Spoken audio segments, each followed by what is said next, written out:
I think ako naman at this point of my life ay looking for siguro stability and someone who understands my life because it's not easy. Like I'm doing so many things. And siguro yun. And of course, yung caring. Nandun naman yun as always. I'm not looking anymore. I just want what I have now to last. Yun lang. Yeah, pero hinahanap mo sa ano? Hinahanap ko, kunwari, in general. Okay. Kunwari, hindi ko pa nahanap. Okay. Ang hinahanap ko ay the kind of love that is secure, mature, and light.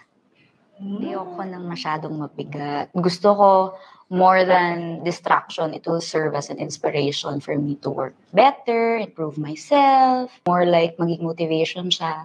Maging parang, ang tawag dun, sounding board ko siya, ganyan. Alam mo yun, I want him to be my person. Ganon. Not so much a distraction or like, yun. Dagdag pabigat. Yan, ganon. Gusto ko mas magaan lang. Secure, mature.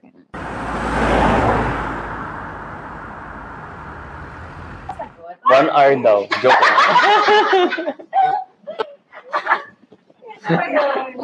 Medyo ganun. Ano ba?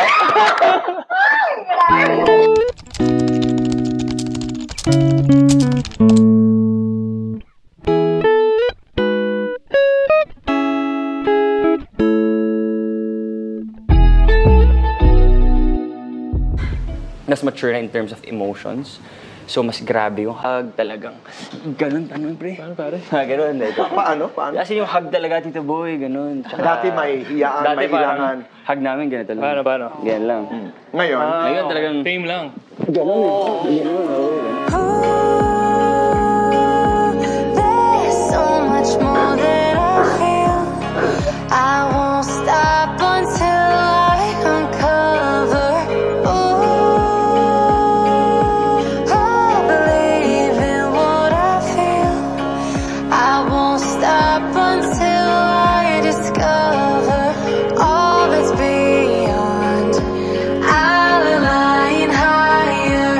I'm the one beating my heart's pattern, following the signs. They say I'm getting closer. I'm getting closer.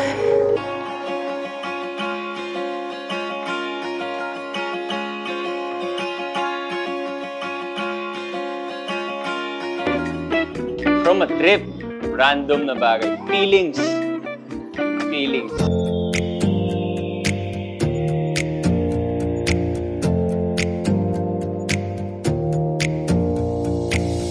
Close your eyes for a minute. Close your eyes for a second. I won't change my mind. What does getting deep now? What does getting deep now? Follow me around. Yeah. Can you let me down? Please don't let me down. Yeah. Baby, let me down. Can you let me down? Please don't let me down. Ako, naniniwala ako sa destiny. Not just in love, but in life as well. Parang kung ano talaga yung nakatadhana para sa'yo, yun yung mangyayari.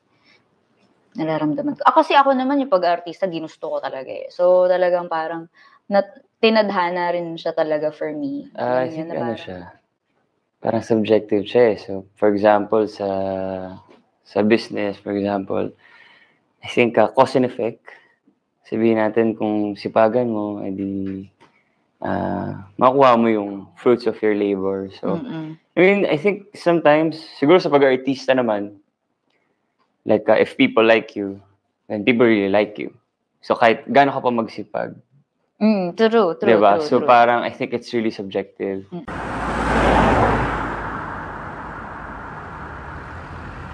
Sa love, naniniwala ka ba sa destiny? Ganun. Yeah, I think so. Oo. Kasi syempre yung personality na yun eh. Di ba? Meeting the right person at the right place and time. Right, yeah, especially in time. Yes.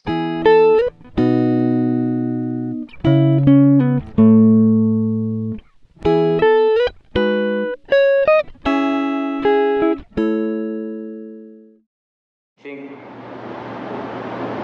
taken by myself. Yun yung... Yeah. Totoo yan, guys. I think for me, it's the best time to really work on myself. Again, mentally, spiritually, emotionally, physically. Kumbaga, bago lang akong artista nun. At hindi pa ako masyadong marunong umarte. Tapos medyo na-intimidate ako kay Barbie kasi I heard na magaling nga daw siyang umarte. So, totoo nga. Pero hindi mo pa ako kilala nun. Kilala na kita. Telege? Kala ko makukuha ko eh. Hindi pala. Kapag kasi pinagbigyan mo na ako. Pero sabi nga ng iba, good things take time. And what is meant to be will happen. Of course, I'm sorry. There's so much more that I feel.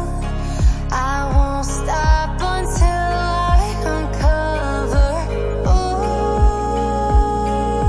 I believe in what I feel. I won't stop until I discover all that's beyond. I'll align higher. I'm the one beating my heart's pattern, following the signs. They say I'm getting closer. Everything happens for a reason. Naks.